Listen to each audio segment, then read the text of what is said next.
Our survey that we just did a few weeks ago showed that 75% of our readers do not trust AI.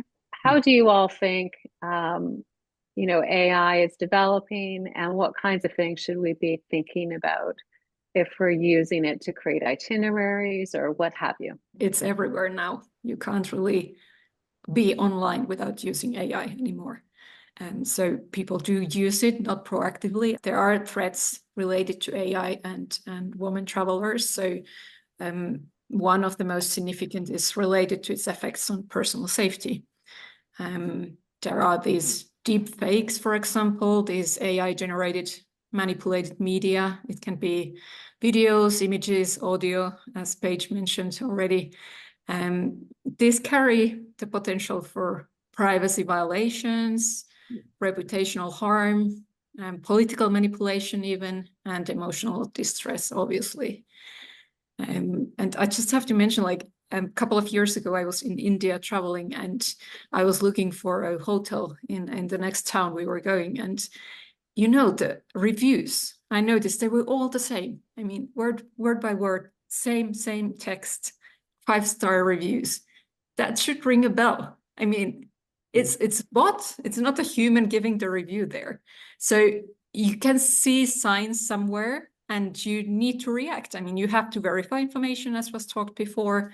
You have to check another page to see if the same reviews are on the other hotel reservation page as well. What can we do then as travelers? First of all, install anti-malware softwares and update your softwares.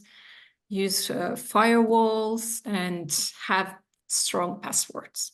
Those are some of the things I would say here. While yes, you are likely using it without knowing, if you've ever used your Maps or your email filters in your inbox, okay, those are AI for good. But if you do choose to use the tools or experiment with them, make sure you're aware of the data that you're putting into the system. So if you're composing an email or have maybe your company data and you want to, rearrange a spreadsheet, you have to redact that information because you're feeding all of the AI model all of this information. So if you don't want your address into the AI model, don't put your address in the AI model when you copy and paste the letter that you're putting together. So I always find it best to would you post whatever you're putting in this AI chatbot online for anybody to see?